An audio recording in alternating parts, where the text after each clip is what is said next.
الحمد للہ وکفا وسلام علی عباده الذین اصطفى خصوصا علی سید ولد آدم محمد المصطفى والمجتبى والمرتضى وعلى آلہ وأصحابہ لنا مقتدى اما بعد فاعوذ باللہ من الشیطان الرجیم بسم اللہ الرحمن الرحیم من قتل نفسا بغیر نفس او فساد فی الارض کانما قتل الناس جميعا صدق اللہ العظیم وبلغنا رسولہ النبی الکریم المتین الرؤوف الرحیم وَنَحْنُ عَلَى ذَلِكَ لَمِنَ الشَّاهِدِينَ وَالشَّاكِرِينَ وَالْحَمْدُ لِلَّهِ رَبِّ الْعَالَمِينَ یا صاحب الجمال ویا سید البشر من وجهك المنیر لقد نُبِّرَ القمر ہزار بار بشویم دہن ز مشک و گلاب انوز نام تو گفتن کمال بے ادبیست لا یمکن الثناء کما کان حقہ بعد از خدا بزرگ توئی قصہ مختصر بعد حمد و صلاۃ معزز سامعین و ناظرین، سورہ المائدہ کی آیہ مبارکہ کا کچھ حصہ میں نے آپ کے سامنے تلاوت کیا ہے۔ آئیے سب سے قبل ان الفاظ قرآنیہ کا ترجمہ سماعت کیجیے۔ رب ذوالجلال نے ارشاد فرمایا کہ جس نے کسی ایک جان کو ناحق قتل کیا یا زمین میں فساد پھیلانے کے لیے کسی جان کو قتل کیا تو اس کی مثال ایسے ہے گویا کہ اس نے پوری انسانیت کا قتل کیا۔ سامعین آیہ مبارکہ کا اگر سیاق و سباق اور آغاز دیکھا جائے جہاں سے یہ آیہ مبارکہ شروع ہوتی ہے، اللہ تعالیٰ نے حوالہ دیا ہے بنی اسرائیل کا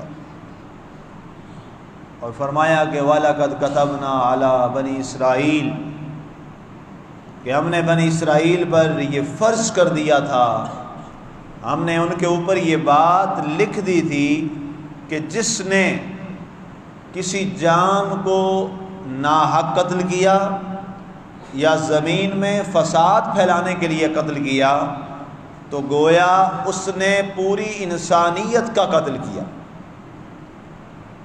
اب یہاں پر اگر قرآن کے لفظوں پہ غور کیا جائے تو قرآن نے لفظ فرمایا ہے من قتل نفسا، جس نے کسی بھی جان کو قتل کیا۔ یہاں یہ بھی نہیں ہے من قتل مسلمہ کہ جس نے کسی مسلمان کو قتل کیا، یہ الفاظ قرآن کے نہیں ہیں، بلکہ الفاظ ہیں من قتل نفسا، جس نے کسی بھی جان کو قتل کیا۔ اب یہ نفسا کا لفظ اتنا عام ہے، چاہے وہ عیسائی مذہب سے ہو، چاہے یہودی مذہب سے ہو، چاہے اس کا تعلق ہندوازم سے ہو، چاہے اس کا تعلق سکھ ازم سے ہو، نیچری سے ہو، یا کوئی اور جتنے مذاہب اس وقت دنیا میں ہیں، بے شمار آئے دن نئے مذاہب جنم لیتے جا رہے ہیں، تو جس مذہب سے بھی جس انسان کا تعلق ہے، اسلام اس کو ناحق یا فساد کی بنیاد پر قتل کرنے کی اجازت نہیں دیتا۔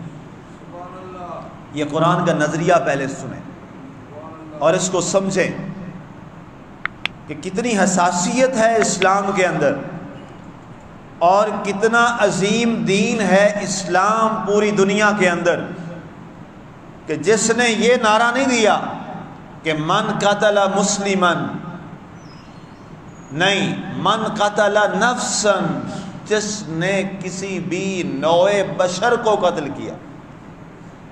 بنیاد کیا ہے؟ ناحق طور پر، ناجائز طور پر۔ چونکہ اللہ تعالیٰ نے جب تک ریاست کے سربراہ سپہ سالار جہاد کا حکم نہیں دیتا، آپ کی ریاست میں جو نان مسلمز ہیں وہ اقلیت ہیں اور ذمہ ہیں، ان کی حفاظت ریاست اسلامیہ کی ذمہ داری ہوتی۔ کسی کو انفرادی طور پر بے شمار فتاوی جات، احادیث مبارکہ، روایات ہمارے پاس موجود ہیں، فتاوی رضویہ کی 30 جلدیں میرے پاس موجود ہیں، لائبریری میں آپ دیکھ سکتے ہیں۔ اعلیٰ حضرت رحمۃ اللہ تعالیٰ علیہ نے کسی بھی مقام پر انفرادی طور پر کسی مسلمان کو کسی اور شخص کو قتل کرنے کی اجازت نہیں دی۔ یہ متفقہ فتویٰ ہے اور قرآن کا اعلان ہے۔ ہاں کوئی مسئلہ ہو تو ریاست اسے قتل کرے گی، ریاست اسے پھانسی دے گی، اس پر ہمارے تمام ائمہ اہل سنت کا اتفاق ہے۔ تو اب اسلام کا نظریہ انسانیت سمجھیے، قرآن کا اس نظریہ انسانیت سمجھیے کہ من قتل نفسا، میں آپ کو بار بار اس لفظ پہ لا رہا ہوں تاکہ آپ واضح ہو جائیں اور کلیریفیکیشن ہو جائے آپ تمام نوجوانوں، بزرگوں اور بچوں کے ذہنوں میں کہ کسی جان کو اس کا تعلق چاہے جس مذہب سے ہے، کسی کو ناحق طور پر قتل کرنے کی اجازت قرآن نہیں دیتا۔ آگے فرمایا گیا اگر کسی نے ایسا کر لیا، اگر کسی نے یہ عمل کر لیا تو سزا کیا ہے؟ اس نے جرم کتنا بڑا کیا ہے؟ قرآن فرماتا ہے فَكَأَنَّمَا قَتَلَ النَّاسَ جَمِيعًا، وہ اتنا بڑا مجرم ہے وہ شخص کہ اس نے پوری بنی نوع انسان کا قتل کر دیا ہے، اور اللہ کے ہاں وہ انتہائی غضبناک شخص کہلائے گا، مغضوب علیہ۔ اب یہ آیہ مبارکہ پڑھنے کے بعد میں آپ کو جس موضوع کی طرف لانا چاہتا ہوں اس سے پہلے یہ بات سمجھانا ضروری تھی کہ جس اسلام میں، جس دین میں کسی بھی جان کو ناحق اور فساد کی بنیاد پر قتل کرنا پوری انسانیت کا قتل ہے، وہاں پر اگر ناحق طور پر مسلمان کلمہ گو، کلمہ پڑھنے والے، اپنے آپ کو مسلم کہنے والے، نواسۂ رسول اور ان کے دوستوں کو، ان کے مصاحبوں کو، ان کے صحابہ کو، صحابہ بمانا مصاحب، دوست، ساتھی، ان کو قتل کرنے والا، کیا پوری انسانیت کا قاتل نہیں ٹھہرے گا؟ اس قرآن کی آیت کی روح سے یہ میں اس لیے اس موضوع کا آج انتخاب کر کے آیا ہوں کہ بہت سارے ابہامات ہیں، بہت سارے لوگوں کے سوالات ہیں، اور بہت دفعہ لوگ اس بات پہ کہتے ہیں کہ جناب یزید کو یا اس کے حواریوں کو، عبید اللہ ابن زیاد جیسے بدبخت آدمی کو، عمرو ابن سعد جیسے بدبخت قاتل آدمی کو کچھ نہ کہو، اس پر بات نہ کرو، ان کے حوالہ سے چپ ہو جاؤ کہ جی فلاں امام نے یہ بات کی ہے، فلاں امام نے خاموشی اختیار کی ہے، آپ بھی اس پہ چپ رہیں۔ تو دیکھیے، ہم نے کسی ایک شخص یا جو بھی امام ہے ہم نے کلمہ تو کسی امام کا نہیں پڑھا، ہم نے تو کلمہ سیدنا محمد رسول اللہ صلی اللہ علیہ وسلم کا پڑھا۔ یہ بات واضح ہے، ہم نے کلمہ کس کا پڑھا ہے؟ جناب سیدی رسول اللہ صلی اللہ علیہ وآلہ وسلم کا۔ اور ان پر جو کتاب آئی ہے، سب سے پہلے مسلمانوں کے لیے جو حجت ہے وہ باقی کتابیں نہیں جو لوگوں نے لکھی ہیں، سب سے پہلی جو حجت ہے آپ کے اور میرے لیے وہ کیا ہے؟ وہ اللہ کا قرآن کتاب ہے۔ یہ بات واضح کرنا چاہتا ہوں، قرآن سے بڑھ کر کائنات میں کوئی اور کتاب نہیں ہے۔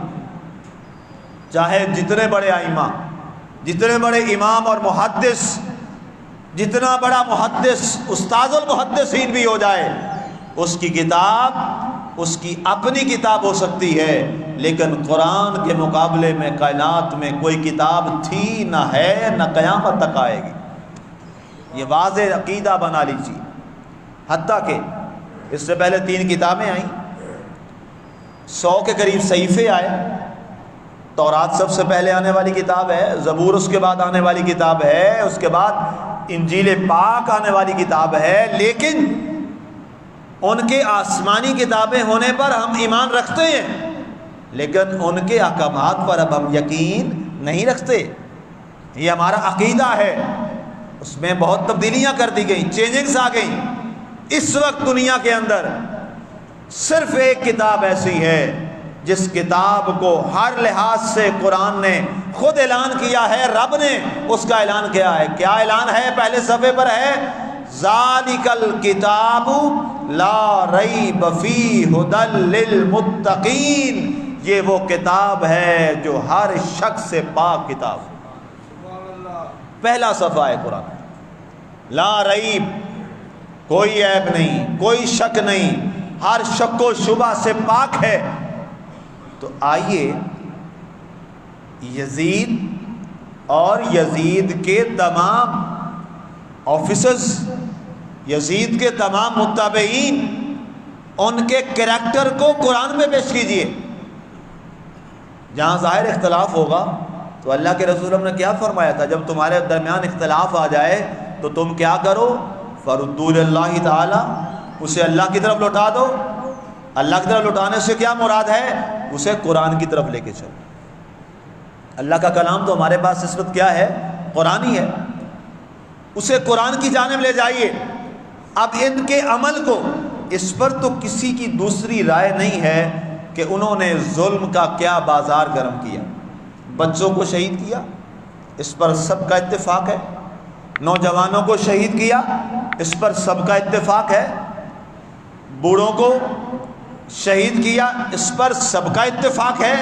کیا مسلم کیا نان مسلم، سارے متفق ہیں کہ ان لوگوں نے، ان یزیدیوں نے، ظالموں نے بچوں کو، نوجوانوں کو، بزرگوں کو شہید کیا، قتل کیا اور ناحق قتل کیا۔ اب اس کے عمل کو قرآن پہ لے کے آؤ۔ قرآن کیا کہتا ہے؟ من قتل نفسا بغیر نفس او فساد فی الارض کانما قتل الناس جميعا۔ جس نے ناحق کسی جان کو قتل کیا اور فساد برپا کرنے کے لیے کیا تو گویا اس نے پوری انسانیت کا قتل کیا، اور جو پوری انسانیت کا قاتل ہو اس کے بارے چپ رہو گے؟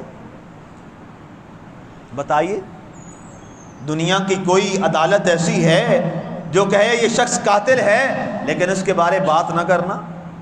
کیا اس فیصلے کو کوئی قبول کر لے گا؟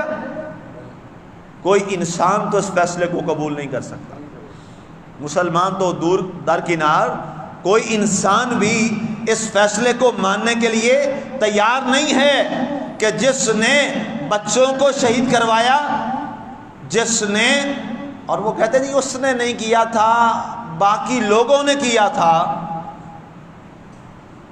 تو جناب قرآن اور حدیث کے بارے میں مقام خلافت کا اگر اندازہ اپنے کرنا ہو تو ایک میں مثال دے دوں بڑے خلیفہ برحق کی، جسے سارے خلیفہ برحق مانتے ہو، جناب سیدنا فاروق اعظم رضی اللہ تعالیٰ عنہ کا ایک میں مثال حوالے کے طور پہ دینے لگا ہوں، ورنہ اور بہت سے حوالے حدیثوں کے۔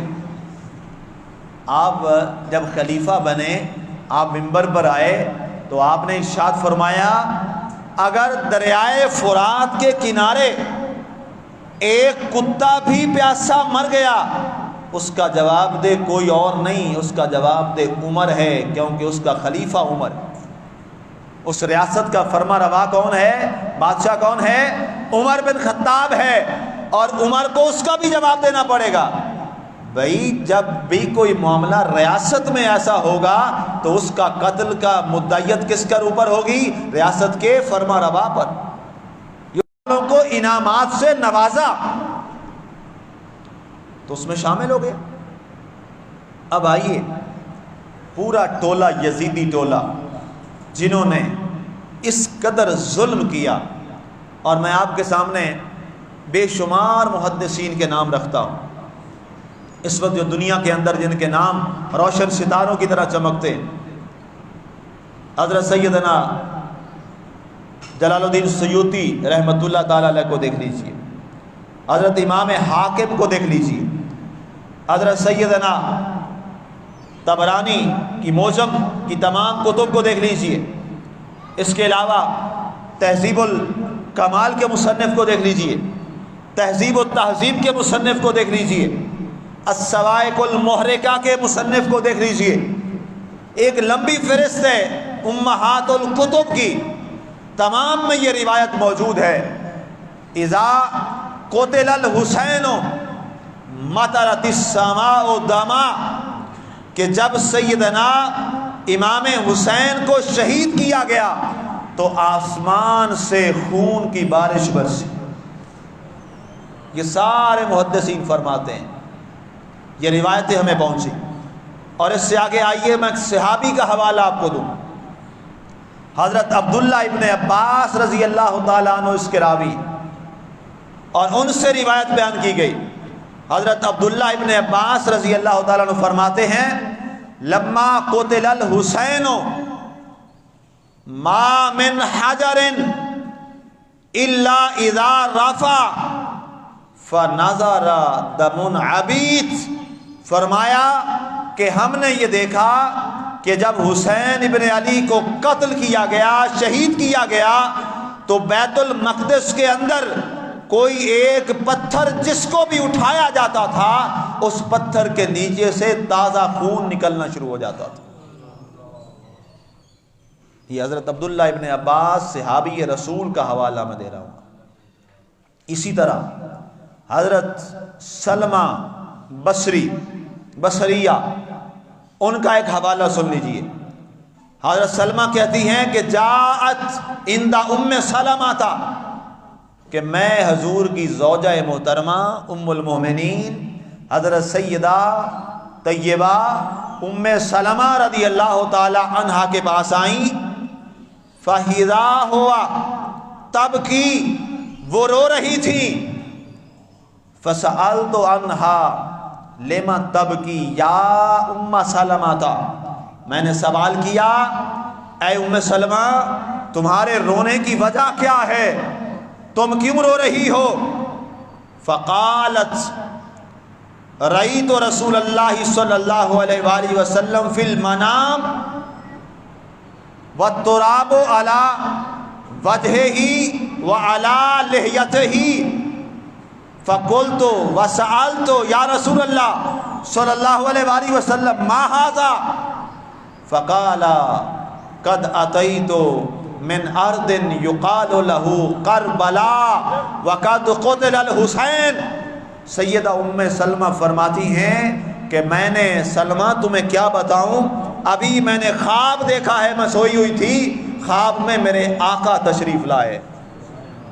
اور یاد رکھیے بخاری کا حوالہ میں نے آپ کو یہ کئی بار پہلے سنایا ہے، جس کو حضور خواب میں ملیں خود حضور تشریف لاتے۔ حضور صلی اللہ علیہ وسلم نے فرمایا تھا کہ جس نے مجھے دیکھا، من رآنی فی المنام کأنما رآنی لأن الشیطان لا یتمثل بی، یہ بخاری کے الفاظ ہیں۔ سرکار نے فرمایا جس نے خواب میں مجھے دیکھا اس نے مجھ محمد کو ہی دیکھا، کیونکہ شیطان میری شکل اختیار نہیں کر سکتا۔ کہا میرے خواب میں سرکار تشریف لائے، تو کہا پھر رو کیوں رہی ہو؟ کہا سرکار تشریف لائے تو میں نے دیکھا کہ سرکار کی داڑھی مبارک پر مٹی ہے، آقا کے سر مبارک کے بالوں میں زلف عنبری میں مٹی اور گرد لگی ہے۔ میں نے آقا کا چہرہ دیکھا، میں پریشان ہو گئی۔ آقا کے سر انور کو دیکھا، پریشان ہو گئی کہ آقا کے سر انور میں مٹی، آقا کی داڑھی مبارک پہ مٹی۔ تو میں نے کہا یا رسول اللہ صلی اللہ علیہ وسلم یہ آپ کی یہ کیا ہو گیا آقا، یہ مجھ سے تو برداشت نہیں ہو رہا۔ سرکار نے فرمایا ام سلمہ، سرکار رو دیے، کہا ام سلمہ تجھے کیا بتاؤں، ابھی کربلا کی سرزمین پہ آ رہا ہوں، یہ کربلا کی مٹی ہے، میرے حسین کو ظالموں نے شہید کر دیا ہے۔ یہ کون فرما رہی ہیں؟ حضور کی بیوی زوجہ نبی صلی اللہ علیہ وسلم، جو ہم سب کی ماں ہیں۔ قرآن کہتا ہے وَأَزْوَاجُهُ أُمَّهَاتُهُمْ، نبی کی بیویاں ایمان والو تمہاری مائیں ہیں۔ یہ ماں ام سلمہ فرما رہی ہے کہ ابھی سرکار دو عالم صلی اللہ علیہ وسلم کو میں نے اس حالت میں دیکھا۔ اسی روایت سے ملتا جلتا ایک اور حوالہ جو حضرت ابن عباس سے ملتا ہے، وہ حوالہ بھی اسی انداز کا ہے کہ آپ فرماتے ہیں کہ مجھے بھی آقا خواب میں ملے تو میں نے دیکھا کہ دمون علی لحیۃ رسول اللہ صلی اللہ علیہ وسلم، آقا کی داڑھی مبارک پر خون ہے، آقا کے چہرہ انور پر خون ہے۔ تو میں نے دیکھا تو سرکار فہو یبکی، سرکار رو رہے ہیں۔ میں نے سوال کیا یا رسول اللہ صلی اللہ علیہ وسلم، میں نے تو آپ کو ما ارا ہاکذا قط ابدا، آقا میں نے کبھی آپ کو ایسے نہیں دیکھا تھا، آج کیا وجہ ہے؟ سرکار نے فرمایا قد قتل الحسین، تمہیں معلوم نہیں ہے میرا حسین شہید کر دیا گیا ہے۔ حضرت ابن عباس فرماتے ہیں میں نے وہ خواب والا دن یاد رکھا، اس کے 7 دن بعد مجھے خبر ملی کہ اسی دن حسین ابن علی کو شہید کر دیا گیا تھا۔ ظاہر ہے جدید زمانہ تو تھا نہیں کہ فوراً پتہ ہو جائے، اطلاع ہو جائے۔ مدینے میں تو خبر تب پہنچی 10-12 دنوں کے بعد کہ جب لٹا پٹا قافلہ یہ چلتا چلتا وہاں مدینے میں پہنچا تو حال دیکھا، معاملہ دیکھا کہ سارے کا سارا کنبہ حسین شہید ہو چکا ہے سوائے زین العابدین رضی اللہ تعالیٰ۔ اب یہ ظلم ایک عجیب داستان ہے، اور میں یہاں یہ عرض کروں کہ غزوہ بدر میں جب غیر مسلموں کو، کافروں کو قیدی بنایا گیا تو قیدی بنا کر انہیں آ کر رات کو ایک جگہ باندھا گیا، انہیں بیڑیاں ڈالی گئیں۔ تو حضور کے چچا عباس اس وقت تک ابھی اسلام نہیں لائے تھے، ابھی تک مسلمان نہیں ہوئے تھے، تو وہ قیدی کرا رہے تھے۔ ان میں حضور صلی اللہ علیہ وسلم کے چچا حضرت عباس بن عبد المطلب رضی اللہ تعالیٰ عنہ بھی تھے، جو ابھی تک مسلمان نہیں ہوئے تھے۔ تو سرکار جب ان کی آواز سنتے سرکار بے قرار ہوتے۔ اس کی روایت کئی صحابہ نے کی ہے، یہ جو حدیث میں پڑھ رہا ہوں۔ صحابہ کہتے ہیں ہم نے دیکھا سرکار خلاف معمول، کبھی ادھر جا رہے ہیں، کبھی ادھر آ رہے ہیں، کبھی ایسے چل رہے ہیں، کبھی ایسے چل رہے ہیں۔ ہم بڑے حیران کہ سرکار آج حجرے میں آرام نہیں فرما رہے، سرکار جیسے بے چین ہیں، بے قرار ہیں۔ تو روایات میں آتا ہے کہ حضرت علی رضی اللہ تعالیٰ عنہ آگے بڑھے۔ اس لمحے میں رات کے اس پہر میں ظاہر ہے کسی کو ہمت بھی نہیں ہوتی تھی، تو حضرت علی چونکہ گھر کے تھے، اہل بیت میں تھے، چچا زاد بھائی تھے، اور حضور کے گھر میں ہی ان کی پرورش ہوئی، اس لیے وہ چلے جایا کرتے تھے۔ تو حضرت علی گئے اور کہا یا رسول اللہ صلی اللہ علیہ وسلم آپ کی بے قراری کی وجہ جان سکتا ہوں؟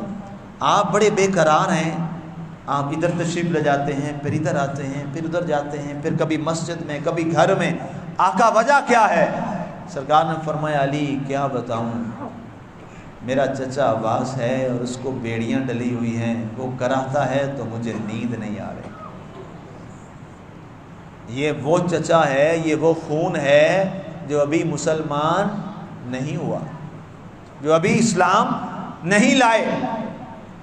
یہ خون کا رشتہ تعلق یہ فطری چیز ہے، یہ انسان کی فطرت ہے، بلڈ ریلیشن یہ انسانی فطرت ہے، انسانی فطرت کا تقاضا ہے۔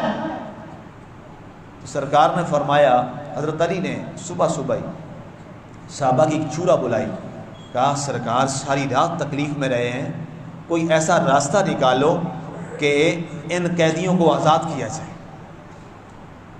تو فیصلہ یہ ہوا شورا کا کہ یہ ہمیں فدیہ دے دیں جیسے جزیہ ہوتا ہے، تو ہم ان کو قیدیوں کو آزاد کر دیں گے۔ سرکار کو جا کے عرض کیا گیا، سرکار نے فرمایا بہت اچھا فیصلہ کیا علی تم لوگ، ان سے فدیہ لے لو اور انہیں آزاد کر دو۔ اب اکیلے تو ظاہر ہے ان کو نہیں کر سکتے تھے، ایک عدل بھی تھا، مساوات بھی تھی، برابری بھی تھی، تو انہوں نے فدیہ دیا اور سب کو آزاد کر دیا۔ تو اس کے بعد جب آپ کے چچا اسلام لے آئے نا، حضرت عباس رضی اللہ تعالیٰ عنہ، سرکار نے حضرت عباس کو بلایا۔ حضرت عباس سرکار کا بڑا احترام کرتے تھے، بڑی محبت کرتے تھے۔ زندگی میں کبھی آپ نے سرکار کو بھتیجا نہیں کہا، پوری زندگی جب بھی پکارتے تو کیا کہتے تھے؟ یا رسول اللہ، یا رسول اللہ۔ ایک دفعہ سرکار نے پوچھا چچا جان عمر میں آپ بڑے ہیں کہ میں بڑا ہوں؟ کہا سرکار رتبے میں تو آپ بڑے ہیں، پیدائش میری پہلے ہوئی تھی۔ یہ ایگزیکٹ الفاظ ہیں، یہ نہیں کہا میں بڑا ہوں۔ کسی نے پوچھا تب سے کہ آپ نے یہ کیا جواب دیا؟ کہا میں عمر میں بھی نہیں کہہ سکتا کہ میں محمد سے بڑا ہوں۔ اتنی محبت۔ سرکار نے فرمایا چچا جان آپ کو یاد ہے؟ کہا کیا یا رسول اللہ؟ فرمایا جب تمہیں قید کیا گیا تھا بیڑیاں ڈالی گئی تھی۔ جی یا رسول اللہ یاد ہے مجھے۔ سرکار نے فرمایا رات تمہاری کیسی گزری؟ سرکار سے عرض کی یا رسول اللہ بڑی تکلیف میں گزری تھی، میں کرا رہا تھا۔ سرکار نے فرمایا مجھے قسم ہے اپنے رب کی، جب تک تو کرا رہا تھا میں ساری رات محمد سویا نہیں تھا۔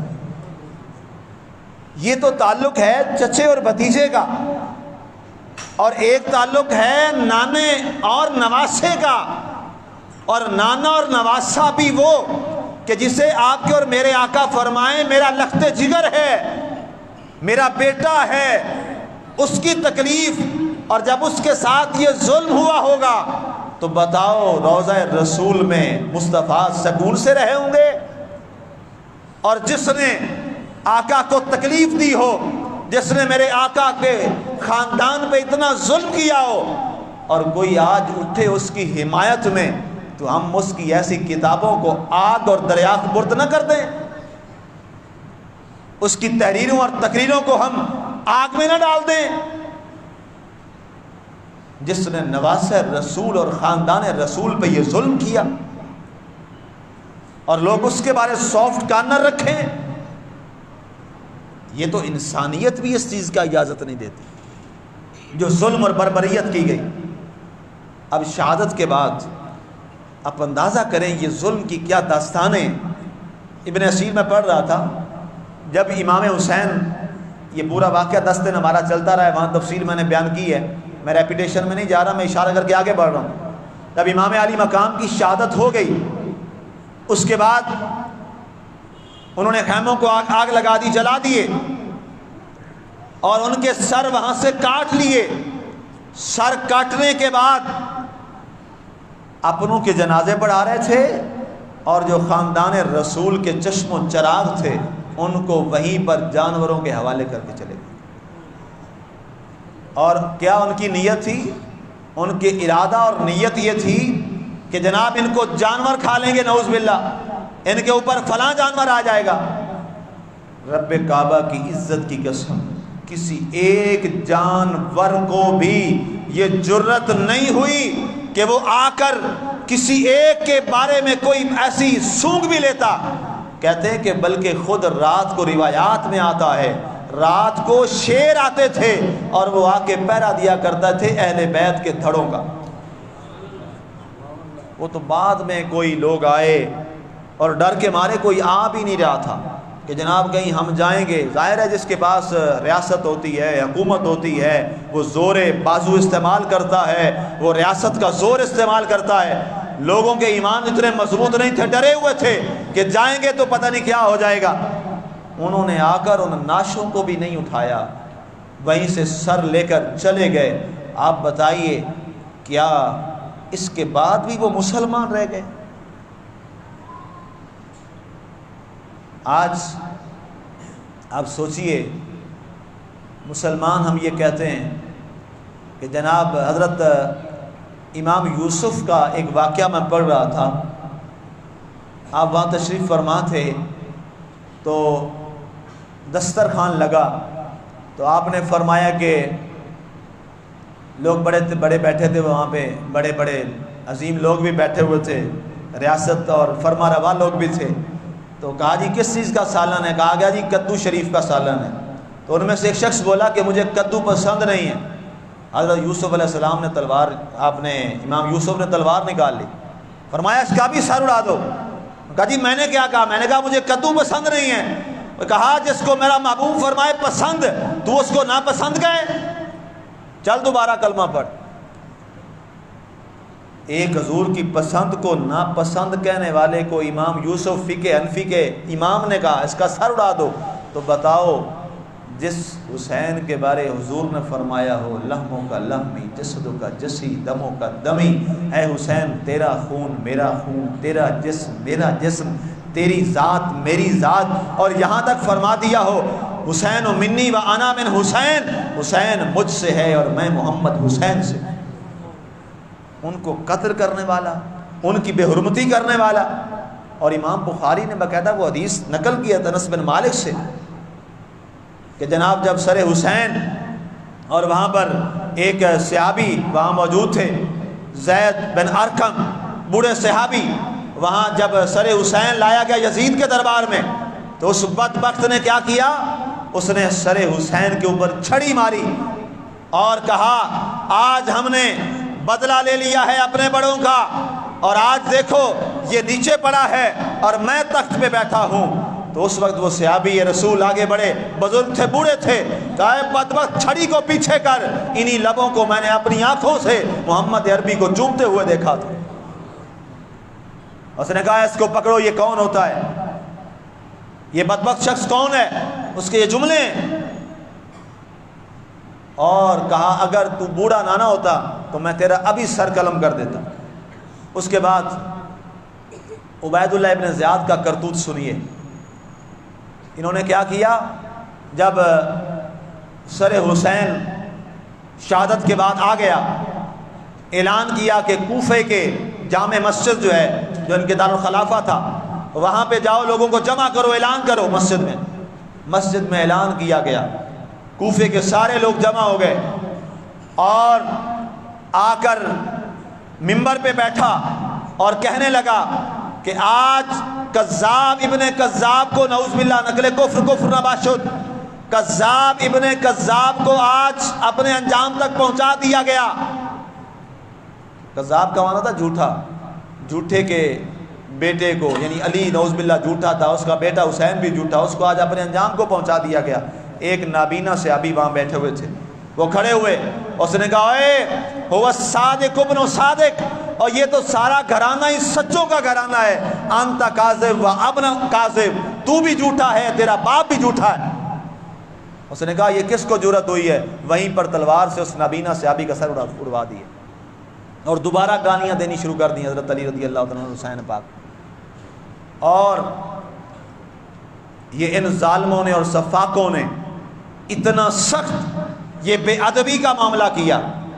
آج مجھے حیرانی ہوتی ہے، لوگ بھی کیا دو رخی کرتے ہیں کہ جناب لوگ کہتے ہیں کہ، اور ہم بھی یہ کہتے ہیں اور ہمارا بھی عقیدہ ہے کہ مدینہ طیبہ کی گلیوں میں جو چلنے والا کتا ہے، ہم اس کتے کا بھی ادب کرتے ہیں کہ وہ مدینے کا کتا ہے. اس پر بڑے اشعار ہیں. اور مدینے کی گلیوں کی مٹی کا بھی ہم اپنا سرما بناتے ہیں کیونکہ وہ نبی کے شہر کی مٹی ہے. ارے یہاں تو یہاں تک آ جاتے ہو کہ نبی کے شہر کی مٹی ہماری آنکھوں کا سرما ہے، اور جس نے حسین کو شہید کر دیا اس کے بارے کہتے ہو چپ رہو. یہ کون سا دو رخا فیصلہ ہے؟ ہم یہ کہتے ہیں نبی کے شہر کی مٹی بھی ہماری آنکھوں کا سرما، اور نبی کے آل پاک کے پاؤں سے لگنے والی مٹی بھی ہماری آنکھوں کا سرما، اس لیے کہ ان میں خون رسول ہے. اور آقا کریم علیہ الصلوۃ والسلام نے خود فرمایا تھا من احب الحسن والحسین فقد احبنی ومن ابغض الحسن والحسین فقد ابغضنی ومن ابغضنی فقد ابغض اللہ. جو حسن اور حسین کو راضی کرے وہ محمد مصطفیٰ کو راضی کرتا ہے، اور جو محمد مصطفیٰ کو راضی کرے گا وہ اللہ کو راضی کرتا ہے، اور جس نے ان دونوں کو ناراض کیا اس نے مجھ محمد کو ناراض کیا، اور جس نے محمد مصطفیٰ کو ناراض کیا اس نے اللہ کو ناراض کر دیا۔ اور ان کا انجام کیا ہوا اور اس کی وجہ کیا بنی، یہ ایک موضوع الگ ہے۔ دشمنان اہل بیت کا انجام، یہ انشاءاللہ اگلے جمعے اس پہ ہم پورا ٹاپک رکھیں گے، پورا مضمون رکھیں گے کہ دشمنان اہل بیت کا انجام کیا ہوا اور اللہ تعالیٰ نے ان کو کیا سزا دی۔ اللہ تعالیٰ ہمیں اہل بیت سے سچی محبت نصیب فرمائے، آمین۔ وما علینا الا البلاغ المبین۔